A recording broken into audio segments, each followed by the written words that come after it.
नमस्कार साथियों, स्वागत है आप सभी का आपके अपने YouTube channel bright future Hindi classes में। आशा है कि आप सब स्वस्थ होंगे।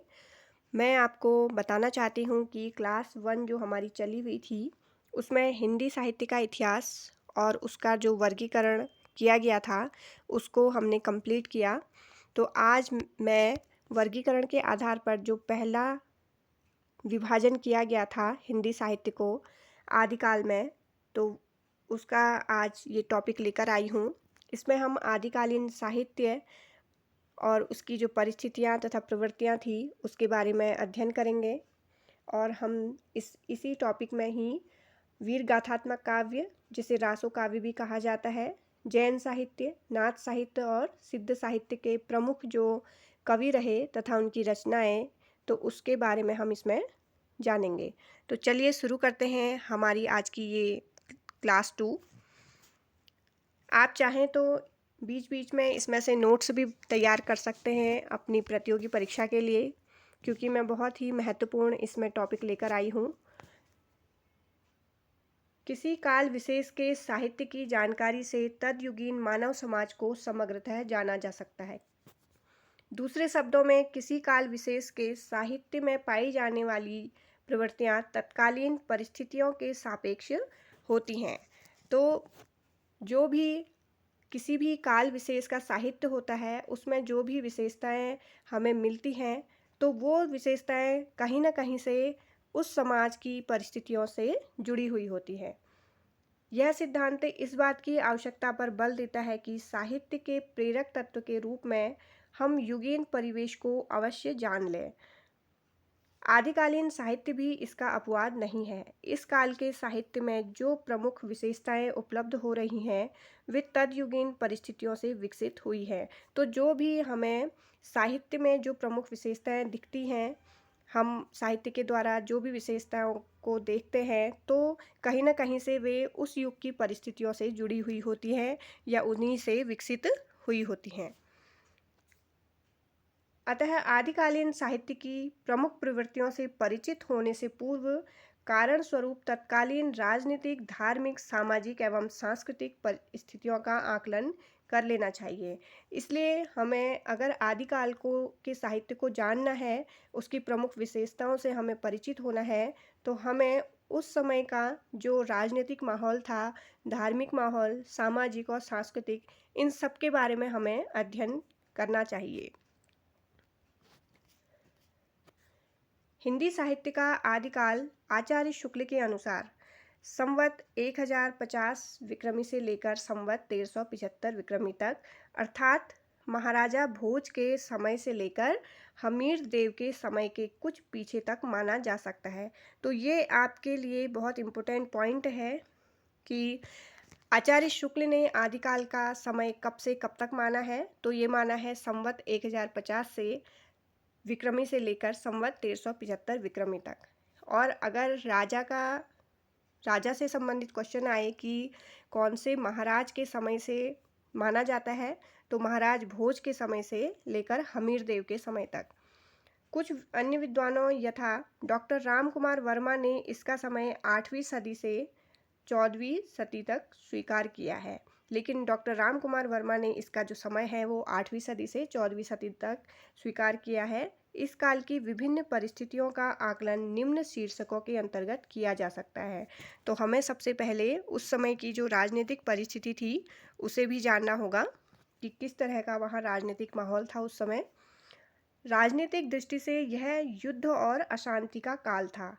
सम्राट हर्षवर्धन की मृत्यु संवत 704 विक्रमी के उपरांत उत्तर भारत खंड खंड राज्यों में विभक्त हो गया था।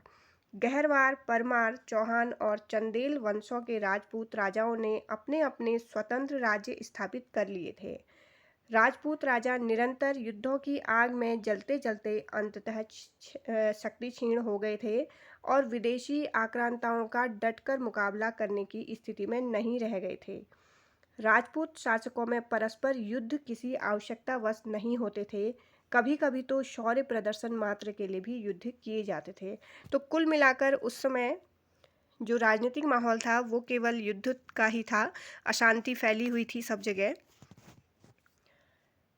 भारत की उत्तर पश्चिमी सीमा पर विदेशी आक्रमणों का भय बराबर बना रहता था। 10वीं शताब्दी में महमूद गजनवी ने और 12वीं सदी में मोहम्मद गौरी ने भारत को पदाक्रांत किया। जनता विदेशी आक्रमणकारियों से तो त्रस्त थी ही, देसी राजाओं के अत्याचारों को भी सहन करने को विवश थी। यवन शक्तियों के आक्रमण का प्रभाव मुख्यतः पश्चिम एवं मध्य देश पर ही पड़ा। इन्हीं क्षेत्रों की जनता युद्धों एवं अत्याचारों से आक्रांत हुई। धीरे धीरे समस्त हिंदी प्रदेश में स्थित राज्यों दिल्ली, कन्नौज, अजमेर आदि पर मुसलमानों का अधिकार हो गया था। राजनीतिक परिस्थितियों के आधार पर यह कहा जा सकता है कि 8वीं सदी से 14वीं सदी तक का यह कालखंड युद्ध, संघर्ष और अशांति से ग्रस्त रहा। राजाओं में संकुचित राष्ट्रीयता थी। व्यापक रूप से समूचे भारत को एक राष्ट्र के रूप में नहीं देखा गया। अराजकता, कलह, विद्रोह एवं युद्ध के इस वातावरण में कवियों ने एक ओर तो तलवार के गीत गाए, तो दूसरी ओर आध्यात्मिकता की प्रवृत्ति के कारण हठ योग, उपदेश वृत्ति एवं आध्यात्मिकता की बात कही गई। तो थोड़ा थोड़ा ये आध्यात्मिकता का भी माहौल था उस समय। दूसरा है धार्मिक परिस्थिति उस समय कैसी थी। तो इस काल में अनेक प्रकार के धार्मिक मतांतरों का अस्तित्व था। भारतीय धर्म साधना में उथल पुथल मची हुई थी। वैदिक एवं पौराणिक धर्म के साथ साथ बौद्ध धर्म एवं जैन धर्म भी इस काल में अपना प्रभाव जमाने के लिए प्रयासरत थे। तो अलग अलग धर्म समाज में चले हुए थे, सब लोग अपने धर्म का प्रचार प्रसार कर रहे थे। राजपूत राजा अहिंसा मूलक जैन धर्म एवं बौद्ध धर्म में विश्वास नहीं करते थे। उन पर शैव मत का प्रभाव अधिक था। गाहड़वार राजा स्मार्त मतावलंबी थे।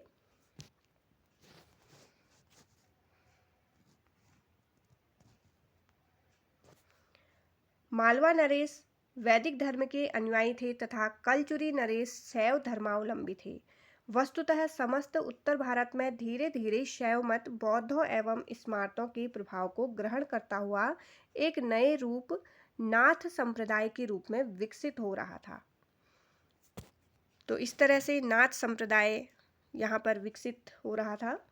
आदिकाल में धार्मिक दृष्टि से 3 संप्रदायों का विशेष प्रभाव परिलक्षित होता है। पहला है सिद्ध संप्रदाय, दूसरा है नाथ संप्रदाय और तीसरा है जैन संप्रदाय। तो ये 3 संप्रदाय उस समय अपने पैर पसार रहे थे समाज में। बौद्ध धर्म कालांतर में विकृत होकर वज्रयान बन गया। देखिए क्वेश्चन ये भी आता है कि बौद्ध धर्म ने विकृत होकर कौन सा रूप धारण किया था, तो ये बना था वज्रयान। इन वज्रयानियों को ही सिद्ध कहते हैं। तो वज्रयानियों को क्या कहा जाता है? सिद्ध कहा जाता है। धर्म की यह विकृत अवस्था थी। सिद्धों का प्रभाव निम्न वर्ग की अशिक्षित जनता पर अधिक था। वे तंत्र मंत्र, जादू टोना और चमत्कार प्रदर्शन द्वारा सामान्य जनता में अपना प्रभाव जमा रहे थे। विक्रम की 12वीं शताब्दी में बौद्ध सिद्धों की प्रतिक्रिया स्वरूप नाथ संप्रदाय का उदय हुआ था।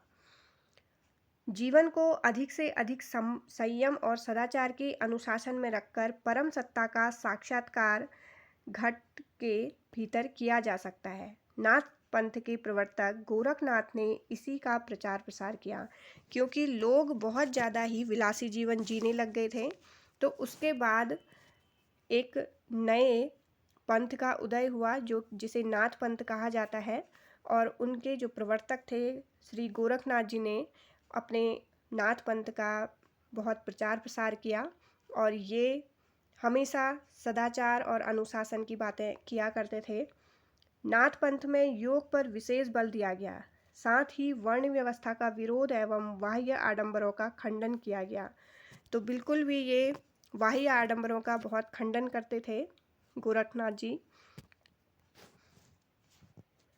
भारत के पश्चिमी प्रदेशों विशेषकर गुजरात में जैन मत का अधिक प्रचार हुआ था। जैन मुनि धार्मिक तत्वों का निरूपण अभ्रंश भाषा में कर रहे थे। तो अभ्रंश भाषा किसे कहते हैं? देखिए यहाँ पर एक शब्द है अभ्रंश भाषा। हमारी हिंदी भाषा की जो जननी मानी जाती है वो क्या है? संस्कृत है।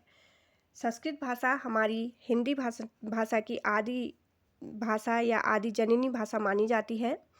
तो संस्कृत के बाद जिस भाषा का विकास हुआ वो पाली थी और फिर प्राकृत आई और उसके बाद अपभ्रंश भाषा का विकास हुआ। तो अपभ्रंश का अर्थ होता है बदला हुआ या बिगड़ा हुआ रूप। किसी भाषा का बदला हुआ या बिगड़ा हुआ रूप ही अपभ्रंश कहलाता है। और यही जो अपभ्रंश है ये धीरे धीरे इनमें बहुत सारे शब्दों में बहुत ज़्यादा परिवर्तन हुए और आज ये आधुनिक खड़ी बोली के रूप में हिंदी के रूप में अपनाई गई है अब ये। तो अपभ्रंश भाषा में ये जैन मुनि धार्मिक तत्वों का निरूपण कर रहे थे। स्वयंभू, पुष्पदंत, हेमचंद्र, धनपाल जैसे अनेक कवियों ने अपनी रचनाएं जैन राजाओं के संरक्षण में लिखी थी। बौद्ध धर्म की विकृति का प्रभाव जैन धर्म पर पड़ रहा था और यह भी अपने आदर्शों से दूर हट रहा था। तो धीरे धीरे बौद्ध धर्म की जो भी विकृति थी वो धीरे धीरे जैन धर्म पर भी पड़ रही थी और वो भी जैन धर्म भी अपने जो मूल उनके आदर्श थे उससे वो भी दूर भाग रहे थे। बौद्ध और जैन धर्म में आई विकृति से वैदिक एवं पौराणिक धर्म भी विकृति आ गई थी। तो धीरे धीरे धर्म में भी बहुत ज़्यादा दोष होने लग गए थे उनके विचारों में। वैष्णवों के पांच रात, शैवों के पाशुपत और शाक्यों के त्रिपुर सुंदरी संप्रदायों में बौद्ध धर्म की पूजा पद्धति एवं वामाचार का प्रभाव परिलक्षित हो रहा था। तो कुल मिलाकर यह कहा जा सकता है कि इस काल में विभिन्न धर्मों के मूल रूप लुप्त होते चले गए और उनमें विकृतियों का समावेश हो गया था। जनता के समक्ष अनेक धार्मिक राहें बनती जा रही थी। देशव्यापी इस धार्मिक अशांति के समय इस्लाम धर्म भी भारत के द्वार खटखटा रहा था। यद्यपि भारत में मुसलमानों का आगमन हो चुका था किंतु इसका धर्म अपनी जड़ें नहीं जमा पाया था। इन धार्मिक परिस्थितियों के परिप्रेक्ष्य में यह कहना समीचीन है कि धार्मिक दृष्टि से आदिकाल का वातावरण अत्यंत दूषित था। तो धर्म बहुत ही दूषित अवस्था में पहुंच चुका था आदिकाल में। जनता असंतोष, क्षोभ एवं भ्रम से ग्रस्त थी। आदिकालीन साहित्य में इसी मानसिकता के अनुरूप खंडन, मंडन, हठ योग, वीरता एवं श्रृंगार परक रचनाओं को देखा जा सकता है। तीसरा इसमें जो परिस्थिति थी, सामाजिक परिस्थिति आदिकाल में कैसी थी? राजनीतिक एवं धार्मिक परिस्थितियों के कारण समाज में विसंकृतता आ गई थी और जनता शासन तथा धर्म दोनों ओर से निराश्रित होती जा रही थी। जब राजनीतिक स्थिति ठीक न हो और धार्मिक स्थिति ठीक न हो तो सामाजिक स्थिति कैसे अच्छी हो सकती है? तो वहाँ पर भी निराशा ही होगी। सामान्य जनता अशिक्षित थी जो साधु सन्यासियों के शापों और वरदानों की ओर दृष्टि लगाए रहती थी। पूजा पाठ, तंत्र मंत्र और जप तप करके लोग दुर्भिक्ष, महामारी एवं युद्ध के संकटों को टालना चाहते थे। ब्राह्मणों के प्रति पूज्य भाव में कमी आ गई थी तथा वर्ण व्यवस्था के प्रति लोगों का सम्मान नहीं रह गया था। निम्न समझी जाने वाली जातियों में से अनेक सिद्ध होते जा रहे थे जो वेद विरोधी थे। सिद्ध बिल्कुल वेद विरोधी थे। समाज में क्षत्रियों का प्राधान्य था। राजपूतों में शौर्य तो था परंतु वे उसका उपयोग पारस्परिक प्रतिस्पर्धा एवं संघर्ष में ही करते थे। वे वंश गौरव एवं अभिमान को लेकर गृह कलह में ही उलझे रहते थे।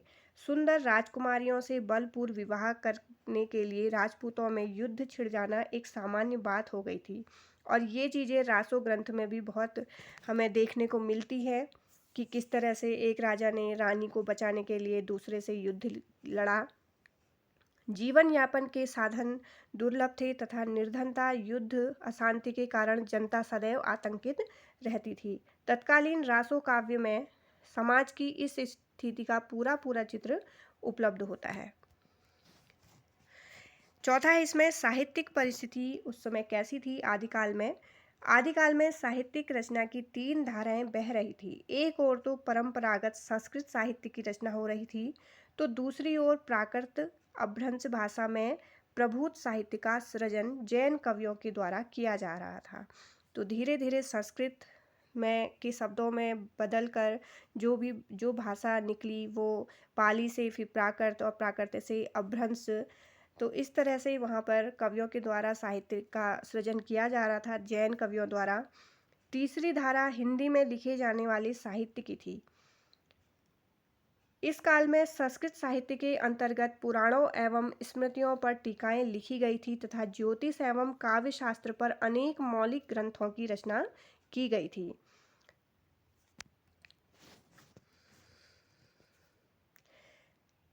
नवीं से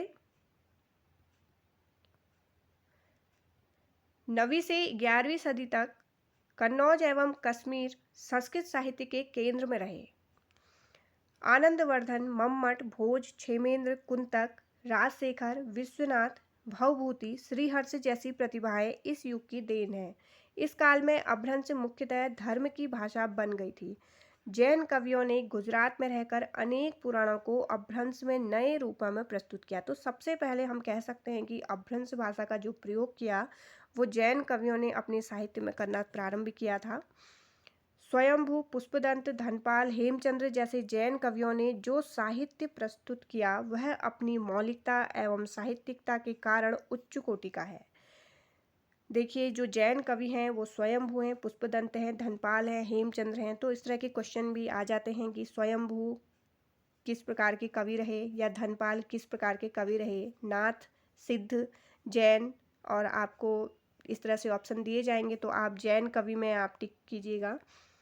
देश भाषा हिंदी में भी जनता की मानसिकता एवं भावात्मक दशाओं की अभिव्यक्ति एक वर्ग कर रहा था जिसे भाट या चारण कहा गया था। एक क्वेश्चन यहाँ पर भी आपके लिए निकल कर आया है। देखिए, भाट या चारण कवि कौन थे? तो ये देश भाषा हिंदी में भी जनता की जो मानसिक और भावात्मक दशाओं की अभिव्यक्ति कर रहे थे उस समय उन्हें क्या कहा गया था? भाट या चारण कवि कहा गया था। तो चारण कवियों की सामयिक आवश्यकता पर बल देते हुए आचार्य रामचंद्र शुक्ल ने एक कथन लिखा है। ये भी इम्पोर्टेंट है, आप इसे भी नोट कर सकते हैं। उस समय तो जो भाट या चारण किसी राजा के पराक्रम, विजय, शत्रु कन्या हरण का अत्युक्तिपूर्ण आलाप करता या रण क्षेत्रों में जाकर वीरों के हृदय में उत्साह की उमंगें भरा करता था, वही सम्मान पाता था। तो जो ये भाट और चारण थे ये राजा के साथ युद्ध में कभी कभी जाते थे और वहाँ पर राजा के द्वारा जो युद्ध क्षेत्र में जो उनका पराक्रम दिखाया जाता था उसे वो अपने काव्य में बताते थे और इस तरह से वो अपने रचनाओं को वहाँ पर करते थे। तो जो इस तरह से वीरों के हृदय में उत्साह और उमंगे भरता था वो भाट या चारण, वही उस समय राजा का सम्मान का अधिकारी होता था। निरंतर युद्ध के लिए प्रोत्साहित करने वाले एक वर्ग की आवश्यकता थी। चारण इसी श्रेणी के कवि थे। इन रचनाओं में वीर एवं श्रृंगार रसों की प्रधानता रहती थी। हिंदी भाषा में रचित इन काव्य ग्रंथों में एक ओर तो अपने आश्रयदाताओं की अतिशयोक्तिपूर्ण प्रशंसा की गई तो दूसरी ओर उनके युद्धोन्माद को व्यक्त करने वाली घटनाओं की भी योजना की गई थी। तो इस तरह से साहित्य उस समय लिखा गया था। पांचवा है सांस्कृतिक परिस्थिति कैसी थी? सम्राट हर्षवर्धन के समय भारत सांस्कृतिक दृष्टि से अपने शिखर पर था। हिंदू धर्म एवं संस्कृति राष्ट्रव्यापी एकता का आधार था, किंतु कालांतर में मुस्लिम आक्रमणकारियों के आगमन से भारत सने सने मुस्लिम संस्कृति से भी प्रभावित होता गया। तो उस समय मुस्लिम आक्रमण भी बहुत ज़्यादा हुए थे, तो धीरे धीरे भारत में मुस्लिम धर्म भी अपना पांव पसारने लग गया था। इस काल में मुस्लिम आक्रमणकारियों ने अपने संकीर्ण दृष्टिकोण एवं धर्मांधता की भावना से प्रेरित होकर भारतीय संस्कृति के मूल केंद्रों, मठों, मंदिरों, मठों एवं विद्यालयों को नष्ट करने का पूरा प्रयास किया। हिंदुओं की स्थापत्य कला धार्मिक भावना से ओतप्रोत थी तथा अत्यंत उच्च कोटि की थी। प्रसिद्ध इतिहासकार अल-बरूनी के अनुसार हिंदू कला के अत्यंत उच्च सोपान पर पहुंच चुके हैं। मुसलमान जब उनके मंदिर आदि को देखते हैं तो आश्चर्यचकित हो जाते हैं। वे न तो उनका वर्णन कर सकते हैं और न वैसा निर्माण ही कर सकते हैं। तो ये जो कथन कहा है ये प्रसिद्ध इतिहासकार अल-बरूनी का है हिंदू कला के लिए। संपूर्ण भारत में ऐसे अनेक मंदिरों का निर्माण आदिकाल में ही हुआ। आबू का जैन मंदिर, खजुराहो का कंदर्पेश्वर, पुरी, भुवनेश्वर, वेलोर, कांची आदि के मंदिर इसी काल की देन है।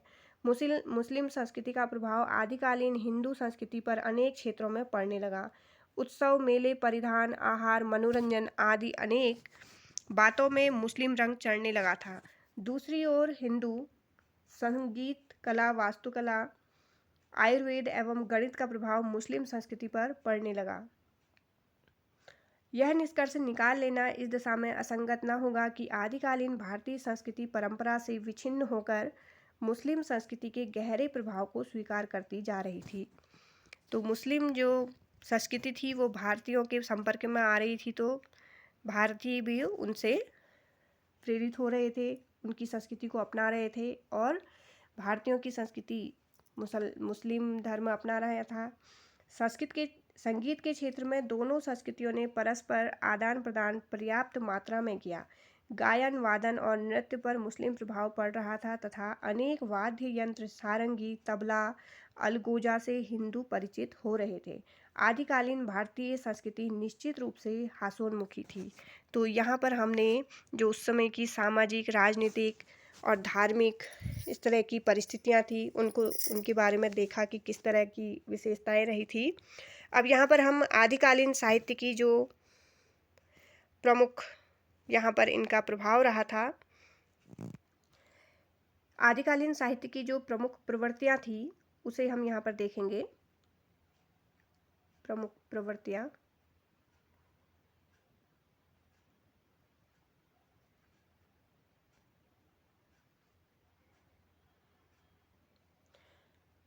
तो यहाँ पर देखिए सबसे पहले इसमें आदिकालीन साहित्य की जो विशेषताएं रही थी उसमें ऐतिहासिकता का अभाव था। सबसे पहला इसमें पॉइंट है, देखिए, रासो साहित्य के चरित्र नायक ऐतिहासिक व्यक्ति है। इन ग्रंथों में तथ्य कम है, कल्पना अधिक है। परिणामतः अनेक ऐतिहासिक भ्रांतियां उत्पन्न होती हैं। इन ग्रंथों के रचयिताओं ने जो वर्णन किए वे तत्कालीन इतिहास से मेल नहीं खाते। घटनाओं, नामावली, तिथियों का जो विवरण रासो काव्यों में उपलब्ध होता है वह इतिहास सम्मत नहीं है। चारण कवियों ने अतिशयोक्ति को प्रमुखता देते हुए काल्पनिक वर्णन किए हैं। यही कारण है कि इन ग्रंथों में ऐतिहासिकता का अभाव है। तो इसकी जो पहली विशेषता है आदिकालीन साहित्य की या रासो साहित्य के जो प्रमुख साहित्य लिखे गए हैं उनमें ऐतिहासिकता का अभाव मिलता है इसमें। दूसरा है इसमें युद्ध वर्णन में सजीवता। आदिकालीन ग्रंथों में किए गए युद्ध वर्णन सजीव प्रतीत होते हैं। इन काव्य ग्रंथों में जहाँ जहाँ युद्ध वर्णन के प्रसंग हैं वहाँ वहाँ ऐसा प्रतीत होता है जैसे कवि युद्ध का आंखों देखा हाल सुना रहा है। तो चारण कवि कलम के ही नहीं तलवार के भी धनी थे, अतः अवसर पड़ने पर अपने अपने आश्रयदाता के साथ रण क्षेत्र में जाकर तलवार के हाथ भी दिखाते थे।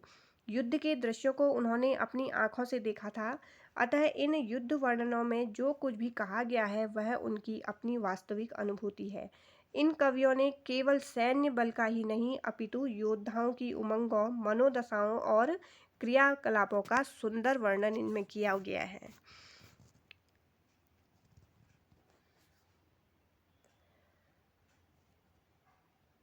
इन युद्ध प्रसंगों में कवि की कल्पना का चमत्कार न होकर वीर हृदय के उच्छ्वासों का स्पंदन है।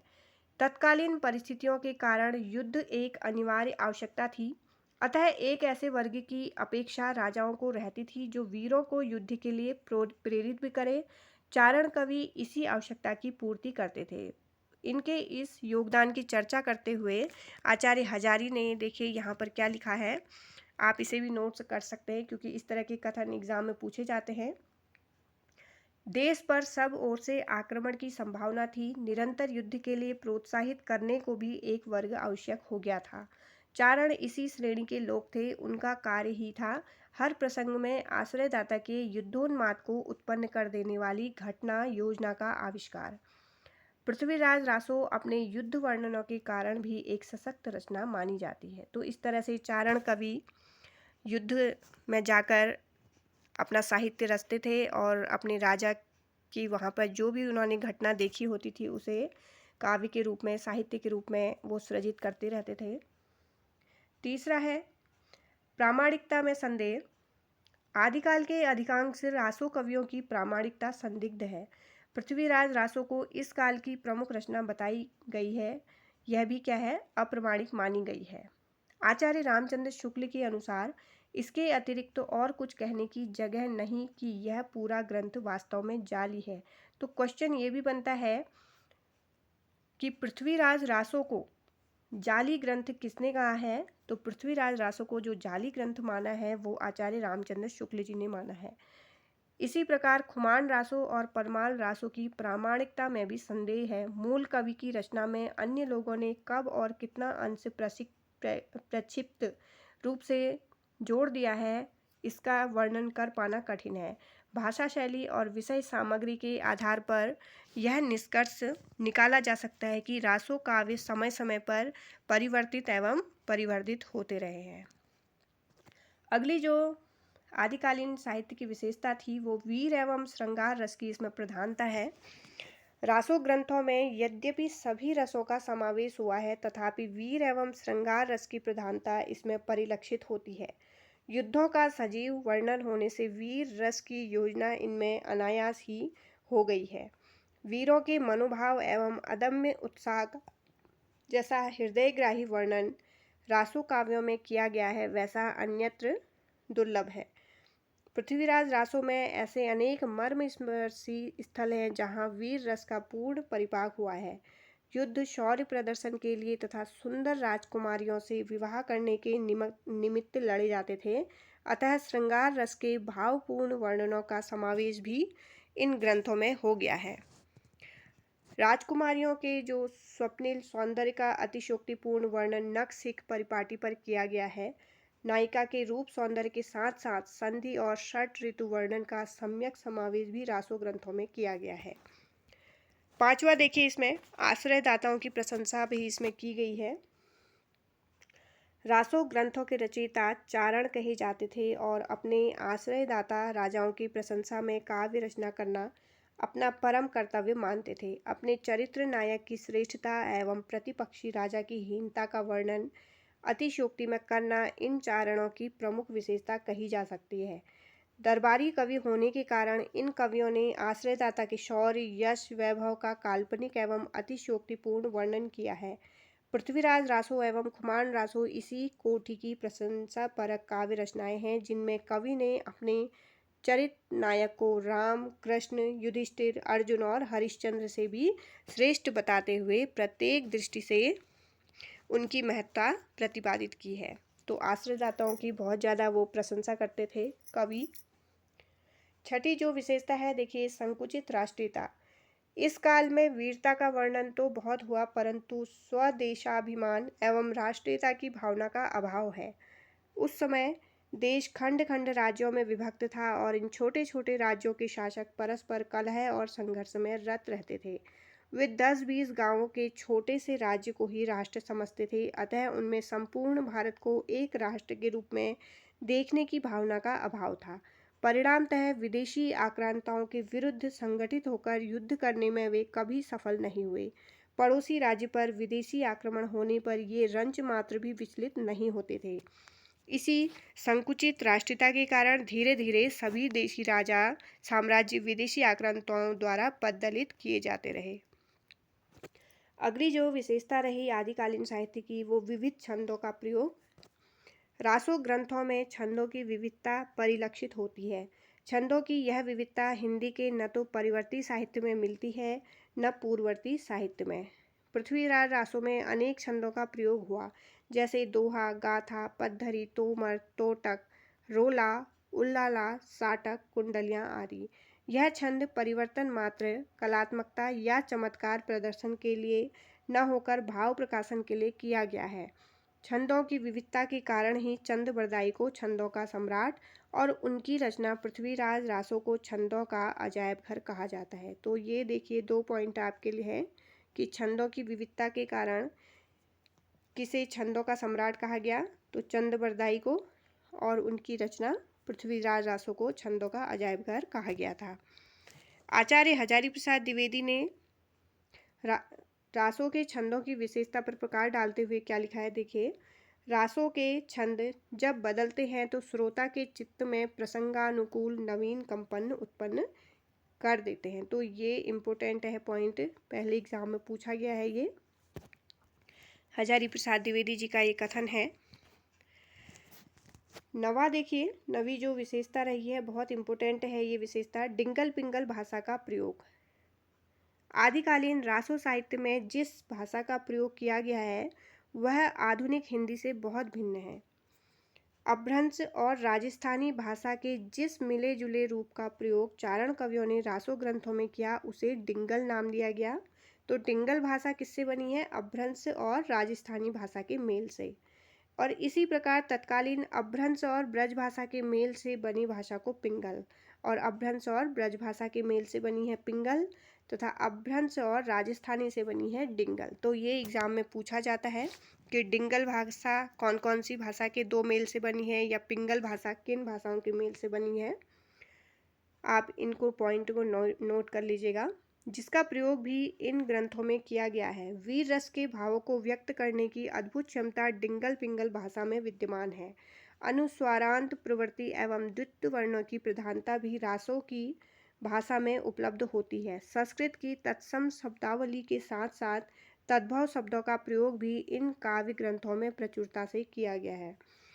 देखिए, अगली जो इसकी विशेषता रही है वो अलंकारों का स्वाभाविक समावेश। चारण कवियों ने अपने मनोभावों को व्यक्त करने के लिए अलंकारों का सहारा लिया था। कहीं भी चमत्कार प्रदर्शन के लिए अलंकार योजना नहीं की गई थी। उपमा, रूपक और उत्प्रेक्षा जैसा हृदयग्राही चित्रण इन काव्य ग्रंथों में मिलता है, वैसा अन्यत्र दुर्लभ है। तो यहाँ पर हमने आदिकालीन साहित्य की ये विशेषताएं देखी। यहाँ पर अब देखिए, हिंदी का जो प्रथम कवि माना जाता है वो किसे माना जाता है।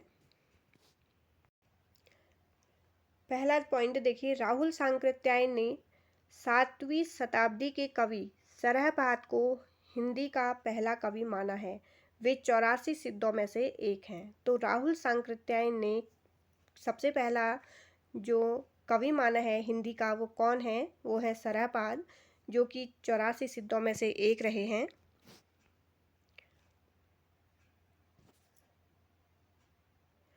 अगला देखिए, नंबर 2, डॉक्टर गणपति चंद्र गुप्त ने अपने ग्रंथ हिंदी साहित्य का वैज्ञानिक इतिहास में शालिभद्र सूरी को हिंदी का प्रथम कवि स्वीकार किया है, और उनकी रचना भारतेश्वर बाहुबली को हिंदी की प्रथम रचना भी मानते हैं, जिसकी रचना 1184 में की गई थी। तो इसकी रचना हुई है 1184 में, और गणपति चंद्र गुप्त ने माना है शालिभद्र सूरी को हिंदी का पहला कवि। उनकी जो रचना रही है शालिभद्र सूरी की रचना, भारतेश्वर बाहुबली राज को पहली हिंदी की रचना माना है उन्होंने, गणपति चंद्र गुप्त जी ने। और वहीं राहुल सांकृत्याय जी ने सरहपाद को हिंदी का पहला कवि माना है। तो ये दोनों आपकी परीक्षा की दृष्टि से बहुत महत्वपूर्ण हैं, इनको आप नोट कर लीजिएगा। आदिकालीन रासो साहित्य। आदिकाल में रचित साहित्य में रासो काव्य ग्रंथों का महत्वपूर्ण स्थान है। यहाँ यह उल्लेखनीय है कि आदिकाल में जैन कवियों ने जिस रास काव्य की रचना की वह वीर रस प्रधान रासो काव्य से भिन्न है। अतः हम यहाँ उन्हीं रासो ग्रंथों का उल्लेख करेंगे जो वीर रस प्रधान है और जिनकी रचना चारण कवियों ने की है। तो रासो ग्रंथों का सामान्य परिचय जानने के लिए उससे पहले हमें रासो शब्द की जो व्युत्पत्ति है उसे देखना होगा। तो इसकी जो व्युत्पत्ति अलग अलग विद्वानों ने अलग अलग शब्दों से मानी है। रासो शब्द की जो व्युत्पत्ति के संबंध में विद्वानों में बहुत मतभेद है। सर्वप्रथम फ्रांसीसी विद्वान गार्सा द तासी ने रासो शब्द की व्युत्पत्ति के संबंध में विचार किया और इसे रासूय शब्द से उत्पन्न माना है। तो गार्सा द तासी ने रासो शब्द की उत्पत्ति किससे मानी है? रासूय शब्द से।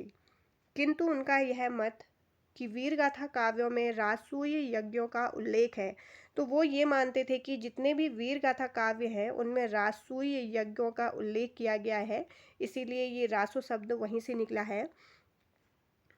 अतः रासो शब्द रासुई से निकला हुआ है। अब तर्क संगत नहीं माना जा सकता क्योंकि सभी चारण काव्यों में रासुई यज्ञों का उल्लेख नहीं मिलता है।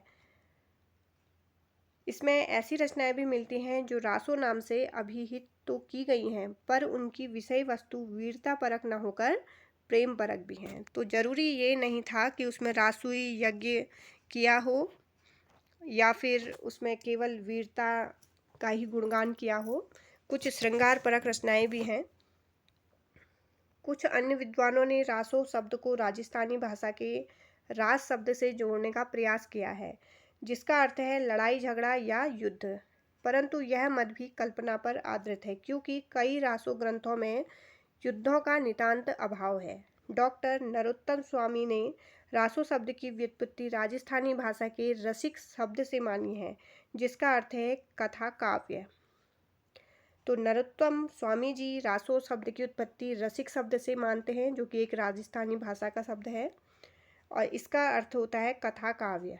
उनके अनुसार रसिक से रासो का विकास निम्न प्रकार हुआ था। पहले रसिक शब्द, उससे रासऊ और फिर रासो शब्द बना। यद्यपि चारण काव्यों के संदर्भ में यह तर्क उचित जान पड़ता है, किंतु अपभ्रंश भाषा में ऐसे अनेक काव्य ग्रंथ पहले ही उपलब्ध हैं जिनका रासक या रास ग्रंथ है। अगले जो विद्वान रहे, देखिए रासों की उत्पत्ति के संबंध में आचार्य रामचंद्र शुक्ल ने रासो शब्द का संबंध रसायन से जोड़ दिया। रासो शब्द की व्युत्पत्ति के संबंध में आचार्य हजारी प्रसाद द्विवेदी का मत सर्वाधिक समीचीन है। तो सबसे ज़्यादा जो रासो शब्द की उत्पत्ति का जो शब्द उन्होंने बताया हजारी प्रसाद द्विवेदी जी ने, उन्हीं का मत मान्य है। उन्होंने संस्कृत के रासक शब्द से इसे व्युत्पन्न माना है। उनके अनुसार रासक एक छंद भी है और काव्य भेद भी है। आदिकाल में रचित वीर गाथाओं में चारण कवियों ने रासक शब्द का प्रयोग चरित काव्यों के लिए किया है। साथ ही यह भी उल्लेखनीय है कि अपभ्रंश में 29 मात्राओं का एक छंद प्रचलित रहा है। तो हजारी जी ने बोला था कि रासक एक छंद है और उसी से ये रासो शब्द निकला है, और ये जो अपभ्रंश में 29 मात्राओं का एक छंद प्रचलित रहा है जिसे रास या रासा कहते हैं। रास काव्य उन रचनाओं को कहा जाता है जिनमें रासक छंद की प्रधानता रहती है। आगे चलकर रास काव्य ऐसी रचनाओं को कहने लगे जिनमें किसी भी गेय छंद का प्रयोग किया गया हो। प्रारंभ में रास छंद केवल प्रेम परक रचनाओं में प्रयुक्त किए गए, परंतु कालांतर में वीर रस युक्त रचनाएं भी इसी छंद में लिखी जाने लगी। तो रासक शब्द से रासों की व्युत्पत्ति निम्न प्रकार हुई थी। देखिए, रासक, रास, रासा और फिर उससे बना रासो शब्द। डॉक्टर माता प्रसाद गुप्त एवं डॉक्टर दशरथ शर्मा ने भी आचार्य द्विवेदी के मत का समर्थन किया है और अब यह सर्वमान्य मत है। ये ही मत सबसे ज़्यादा माना जाता है। अगला है रासो काव्य परंपरा। डॉक्टर गणपति चंद्र गुप्त ने हिंदी रासो काव्य परंपरा को दो भागों में विभक्त किया है। पहला है धार्मिक रास काव्य परंपरा, दूसरा है ऐतिहासिक रास काव्य परंपरा। तो धार्मिक रास काव्य परंपरा के अंतर्गत उन ग्रंथों को लिया जा सकता है जो जैन कवियों द्वारा लिखे गए हैं और जिनमें जैन धर्म से संबंधित व्यक्तियों को चरित नायक बनाया गया है। डॉक्टर गणपति चंद्र गुप्त ने मुनि शालिभद्र सूरी द्वारा रचित भारतेश्वर बाहुबली रास को हिंदी का प्रथम रास काव्य निर्धारित किया है और इसी परंपरा के कुछ अन्य ग्रंथ और उनके रचयिता हम यहाँ पर देखेंगे। ये बहुत ही ज़्यादा महत्वपूर्ण है, तो आप इन सभी को नोट कर लीजिएगा। बुद्धिरास, जिसे लिखा है मुनि शालिभद्र सूरी ने। चंदन बाला रास कवि आसुगी की रचना है ये। जीव दया रास, ये भी कवि आसुगु की है। स्थूली भद्र रास, ये जिनी धर्म सूरी की है। रेवंत गिरी रास विजय सेन सूरी की है ये। नेमिनाथ रास सुमति गौड़ी। सातवां है कच्छुली रास, ये प्रज्ञा तिलक की रचना है। आठवां है जिनी पद्म सूरी रास, ये सार मूर्ति की है। पंच पांडव चरित रास, ये है शालिभद्र सूरी की रचना। आप इन सभी को नोट करते चलिएगा। और 10वां देखिए, गौतम गौतम स्वामी रास, ये है उदयवंत की। इन सभी कृतियों में कृतिकारों का उद्देश्य धर्म तत्व का निरूपण करना है।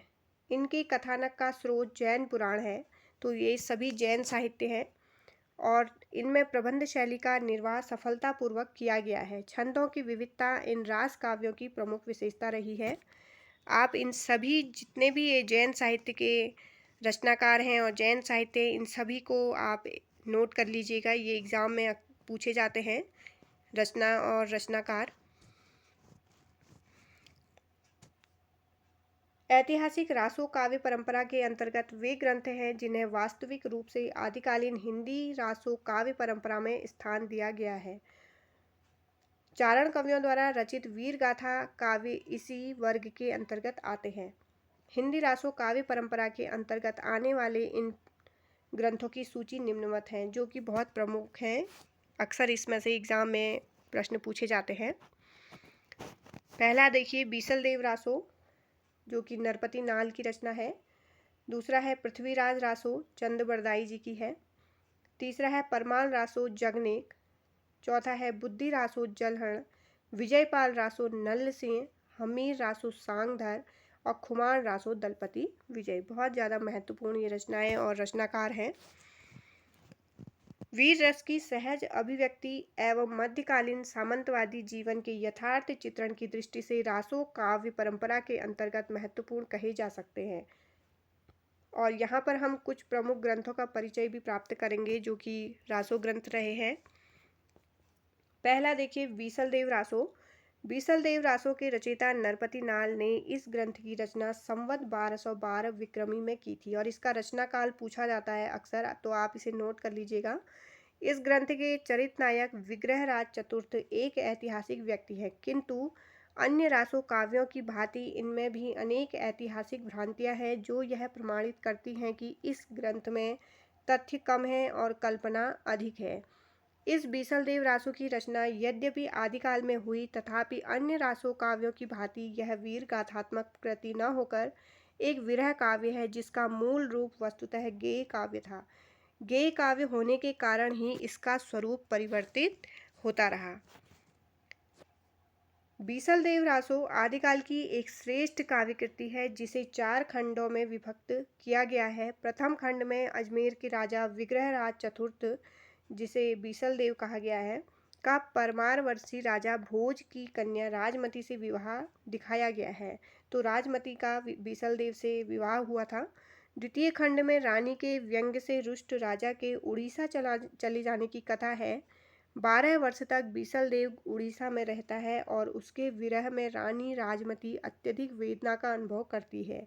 रानी का यह विरह वृत्तांत तृतीय खंड में वर्णित किया गया है। चतुर्थ खंड में इन दोनों के पुनर्मिलन का वृत्तांत है। तो देखिए, बीसल देव रासो से इस तरह के क्वेश्चन भी पूछे जाते हैं कि प्रथम खंड में किसका वर्णन हुआ था या चतुर्थ खंड में किसका वर्णन किया था, या ऐसा प्रश्न भी बनता है कि राजा कितने वर्ष बाद उड़ीसा लौटा और इनकी पत्नी का नाम क्या था। तो इस तरह के छोटे छोटे क्वेश्चन भी प्रवक्ता एग्जाम में पूछे जाते हैं। आप इनमें से नोट्स बनाते रहिएगा।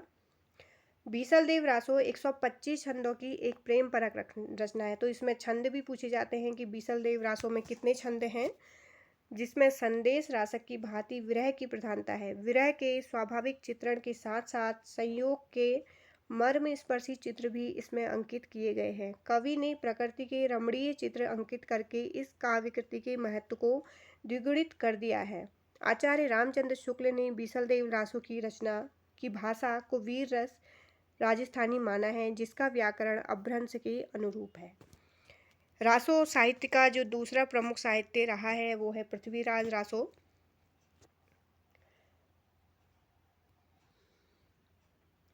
आचार्य रामचंद्र शुक्ल ने पृथ्वीराज रासो को हिंदी का प्रथम महाकाव्य माना है। तो शुक्ल जी ने सबसे पहला महाकाव्य किसे माना है? पृथ्वीराज रासो को, हिंदी का प्रथम महाकाव्य, जिसकी रचना पृथ्वीराज चौहान के अभिन्न मित्र एवं दरबारी कवि चंद बरदाई द्वारा की गई है। रासो की प्रामाणिकता के विषय में पर्याप्त विवाद रहा है। विद्वानों का एक वर्ग इसे पूर्णतः अप्रमाणिक रचना स्वीकार करता है।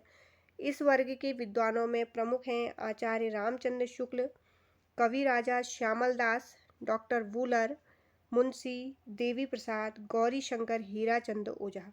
बहुत ही महत्वपूर्ण यहाँ पर पॉइंट निकल कर आया है। देखिए, इन विद्वानों ने पृथ्वीराज रासो को अप्रमाणिक रचना माना है।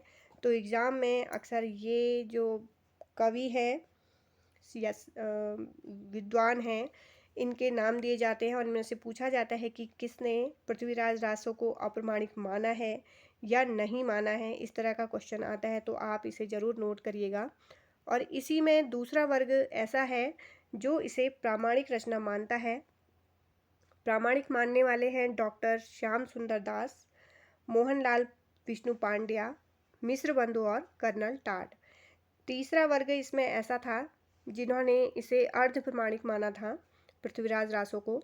तो आचार्य हजारी प्रसाद द्विवेदी, डॉक्टर सुनीति कुमार चटर्जी और मुनि जिन विजय इसी वर्ग के विद्वान हैं जिन्होंने इसे अर्ध प्रमाणिक माना है। आप इन्हें नोट भी करते रहिए क्योंकि ये आपके लिए नोट्स भी तैयार होते रहेंगे। तीसरी जो आदिकालीन साहित्य में रासो ग्रंथ है, परमाल रासो, बहुत महत्वपूर्ण रचना है ये भी। परमाल रासो का जो रचयिता है वो है कवि जगनिक, जिसे चंदेल वंशी राजा परमदिदेव का दरबारी कवि माना जाता है। आल्हा और उदल नामक दो क्षत्रिय सामंतों की वीरता का वर्णन परमाल रासो के अंतर्गत प्रमुख रूप से किया गया है। उत्तर प्रदेश में इसे आल्हा या आल्हा खंड के नाम से जाना जाता है तथा यह अपनी गेयता के कारण अब तक लोक काव्य के रूप में प्रसिद्ध है। आचार्य रामचंद्र शुक्ल का मत है कि जगनिक के काव्य का आज कहीं पता नहीं है, पर उसके आधार पर प्रचलित गीत हिंदी भाषा भाषी प्रांतों के गांव-गांव में सुनाई पड़ते हैं। यह गूंज मात्र है, मूल शब्द नहीं। तो ये भी क्वेश्चन बनता है कि परमाल रासो को यह गूंज मात्र है, मूल शब्द नहीं, यह किसने कहा है? ये कहा है आचार्य रामचंद्र शुक्ल जी ने। आचार्य हजारी प्रसाद द्विवेदी ने भी इस ग्रंथ को अर्ध प्रमाणिक ही स्वीकार करते हुए अपना मत निम्न शब्दों में व्यक्त किया है। जगनिक के मूल काव्य का क्या रूप था यह कहना कठिन हो गया है। अनुमानतः इस संग्रह का वीर तत्वपूर्ण स्वर तो सुरक्षित है, लेकिन भाषा और कथानकों में बहुत अधिक परिवर्तन हो गया है। इसलिए चंद्रबरदाई के पृथ्वीराज रासो की तरह इस ग्रंथ को भी अर्ध प्रमाणिक कह सकते हैं।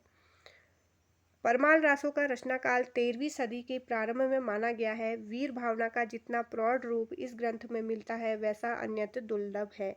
भावों के अनुरूप भाषा का प्रयोग इसकी अन्यतम विशेषता है। आज भी वर्षा काल में उत्तर प्रदेश के गांव-गांव में आल्हा के स्वर सुने जा सकते हैं जो श्रोताओं के हृदय में वीर रस का संचार कर देते हैं। आल्हा खंड नाम से चार्ल्स इलियट ने सर्वप्रथम इसका प्रकाशन कराया था। तो परमाल रासो का आल्हा खंड नाम से किसने प्रकाशन कराया था सबसे पहले? ये थे चार्ल्स इलियट, और जिसके आधार पर डॉक्टर श्याम सुंदर दास ने परमाल रासो का पाठ निर्धारण कर उसे नागरी प्रचारणी सभा से भी प्रकाशित करवाया था। तो नागरी प्रचारणी सभा से किसने प्रकाशित करवाया था? डॉक्टर श्याम सुंदर दास ने। तो ये यहाँ पर आपके लिए महत्वपूर्ण पॉइंट है। चौथा जो इसमें रासो काव्य रहा, रासो ग्रंथ, ये था खुमान रासो। खुमान रासो का रचयिता दलपति विजय नामक कवि है। इस ग्रंथ का चरित नायक मेवाड़ का राजा खुमान द्वितीय है। अन्य रासो काव्य ग्रंथों की भांति इसका रचनाकाल भी संदिग्ध है, क्योंकि आचार्य रामचंद्र शुक्ल ने इसे 9वीं शताब्दी की रचना मानते हैं, तो राजस्थान के व्रत संग्रहों डॉक्टर मोतीलाल मेनारिया ने इसे 17वीं सदी की रचना बताया है। आचार्य शुक्ल का मत ही अधिक समीचीन प्रतीत होता है, क्योंकि इसमें आदिकालीन हिंदी का स्वरूप सुरक्षित है। इस ग्रंथ की प्रामाणिक हस्तलिपि लिखित प्रति पूना संग्रहालय में उपलब्ध है। ग्रंथ की प्रामाणिक हस्तलिपि लिखित प्रति पूना संग्रहालय में उपलब्ध है। ग्रंथ की रचना में लगभग 5000 छंदों में की गई है इसकी रचना।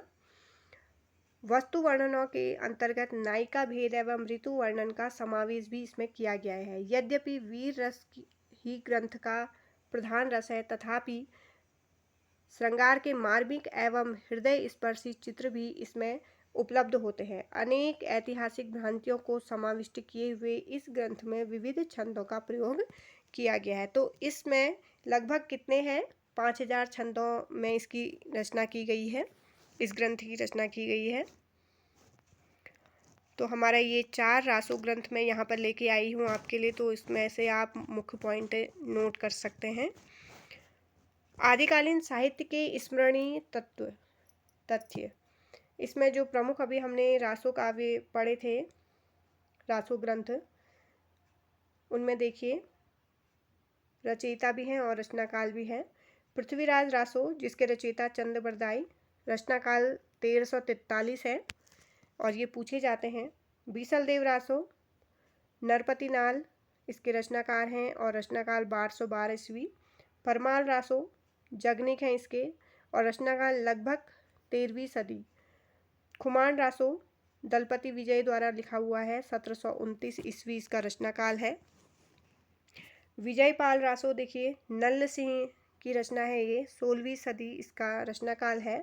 हमीर रासो सांगधर, जो कि 1357 ईस्वी इसका रचनाकाल है। यहाँ पर जैन साहित्य जो है उन्हें भी हम देखेंगे। भारतेश्वर बाहुबली रास शालिभद्र सूरी द्वारा रचित है ये। बुद्धिरास शालिभद्र सूरी ने ही लिखा है।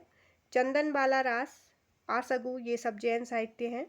जीवदया रास आसगु, स्थूली भद्र रास जिनी धर्म सूरी, रेवंत गिरिरास विजय सेन सूरी, नेमिनाथ रास सुमति गुणी, ये सब आप नोट कर लीजिएगा।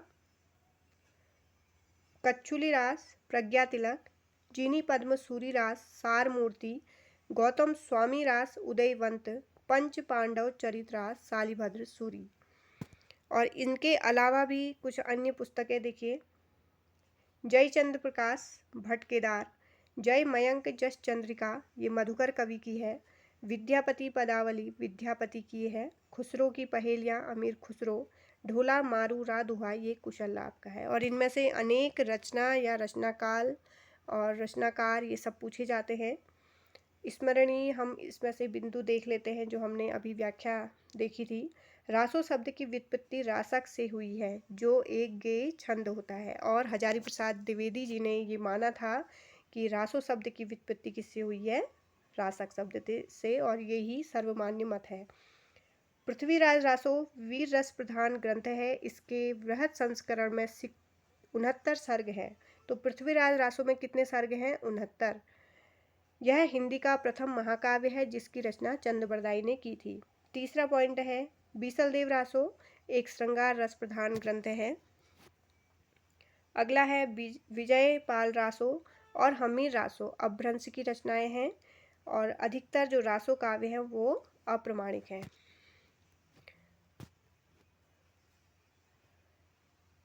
अगला देखिए इसमें नाथ साहित्य। नाथ संप्रदाय के प्रवर्तक मत्स्येंद्र नाथ एवं गोरखनाथ माने गए हैं। नाथों का समय 12वीं सदी से 14वीं सदी तक है तथा हिंदी संत काव्य पर इसका प्रभाव बहुत ज़्यादा पड़ा है। डॉक्टर पीताम्बर दत्त बर्थवाल ने गोरखनाथ की रचनाओं का संकलन गोरखबाणी नाम से किया है। तो ये भी पूछा जाता है कि गोरखनाथ की रचनाओं का संकलन गोरखबाणी नाम से किस विद्वान ने किया है? तो ये थे डॉक्टर पीताम्बर दत्त बर्थवाल जी। गोरखनाथ की रचनाओं में गुरु महिमा, इंद्रिय निग्रह, प्राण साधना, वैराग्य, कुंडलिनी, जागरण, शून्य समाधि का वर्णन है। गोरखनाथ ने षट चक्रों वाला योग मार्ग हिंदी साहित्य में चलाया था।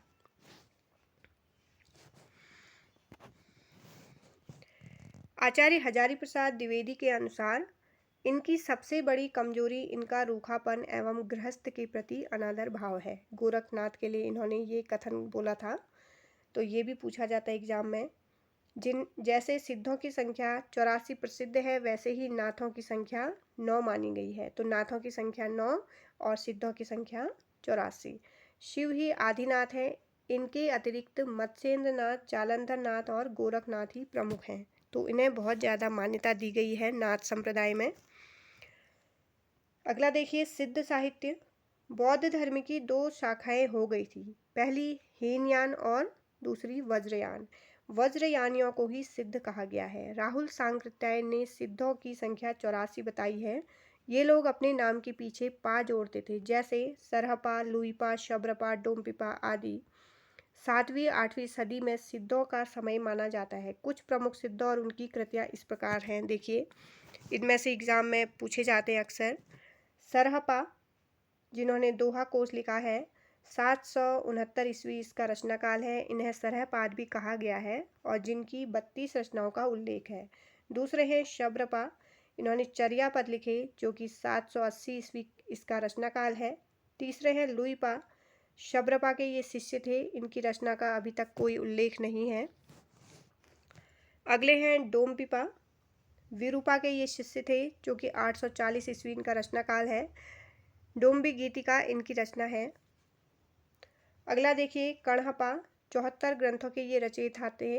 और छठे हैं कुक्कुरीपा, 16 ग्रंथों के ये रचयिता रहे। और अगला है यहाँ पर खुसरो की पहेलियाँ। अमीर खुसरो के बारे में भी यहाँ पर थोड़ा सा व्याख्या हम देखेंगे।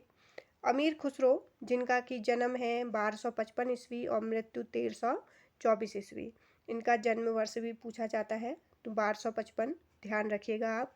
इनका जन्म एटा जिले के पटियाली गांव में 1255 ईस्वी में हुआ था, जिन्होंने जनता के मनोरंजन के लिए पहेलियाँ लिखी थी। आदिकाल में खुसरो ने खड़ी बोली का प्रयोग काव्य भाषा के रूप में किया। इस प्रकार अमीर खुसरो को खड़ी बोली हिंदी का पहला कवि माना जाता है। तो खड़ी बोली हिंदी का जो पहला कवि है वो कौन है? अमीर खुसरो। खुसरो के ग्रंथों की संख्या 100 बताई जाती है, जिसमें से अब केवल 20 या 21 ही उपलब्ध होते हैं। इन रचनाओं में देखिए प्रमुख हैं खालिक बारी, खुसरो की पहेलियाँ, मुकरियाँ, दो सखुने, गजल।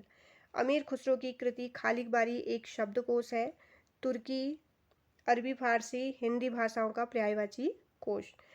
खुसरो प्रसिद्ध संगीतज्ञ भी थे और हजरत निजामुद्दीन औलिया के परम शिष्य थे।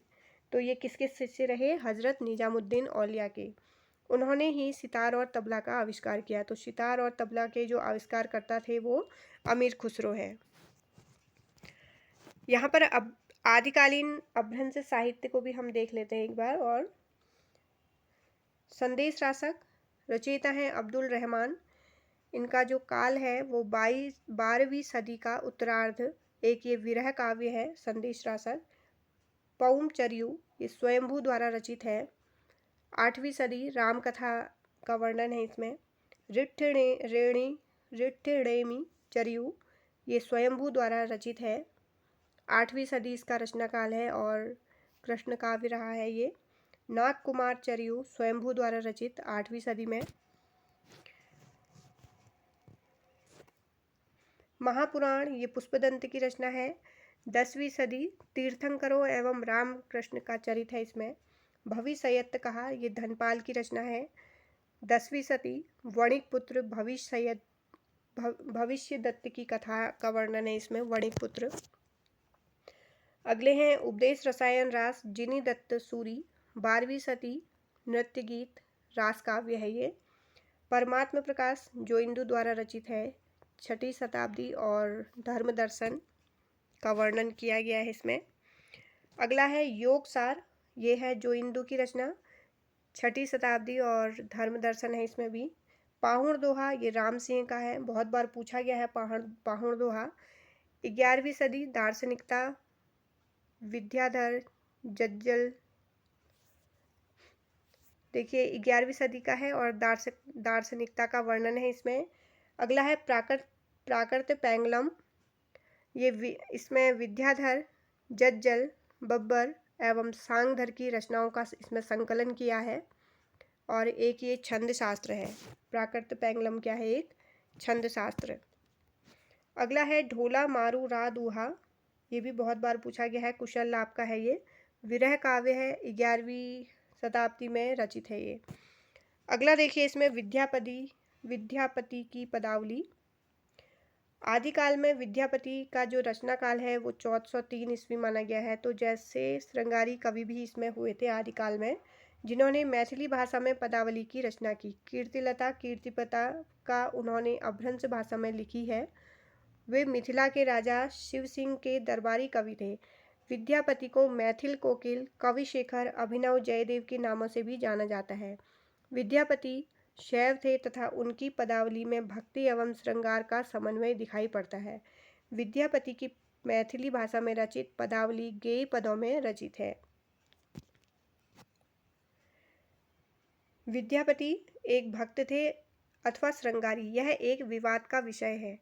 अधिकांश विद्वान उन्हें श्रृंगारी कवि ही मानते हैं। आचार्य रामचंद्र शुक्ल के अनुसार, बहुत महत्वपूर्ण ये कथन है इनका, एग्जाम में बहुत बार पूछा गया है, तो आप इसे नोट जरूर करिएगा।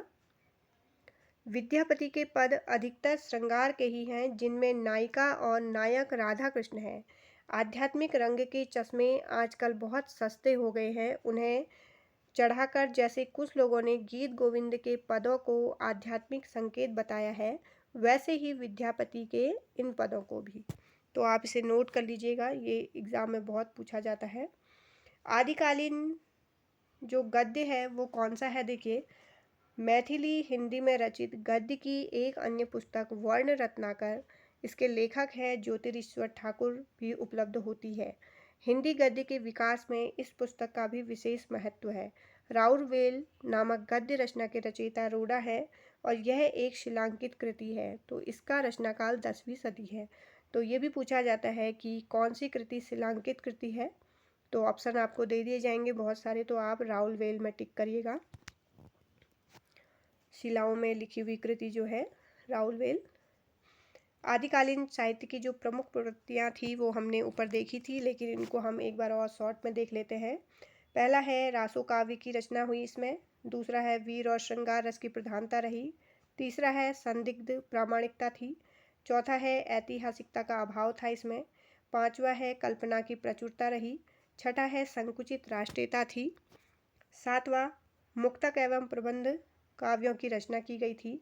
आठवां है छंदों की विविधता और नवा है डिंगल पिंगल भाषा का प्रयोग। तो डिंगल भाषा किसे कहते हैं? अपभ्रंश और राजस्थानी भाषा के योग से बनी हुई भाषा डिंगल भाषा, और दूसरी है पिंगल भाषा जो कि अपभ्रंश और ब्रज भाषा के योग से बनी हुई थी। तो आज ये हमारा आदिकाल का जो ये पार्ट 1 था ये पूरा हो चुका है।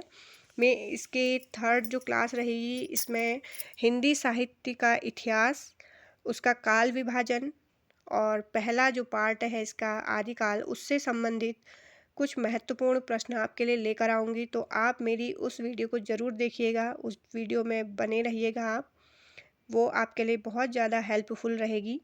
तो चलिए मिलते हैं मेरी नेक्स्ट वीडियो में, तब तक के लिए जय हिंद जय भारत, धन्यवाद।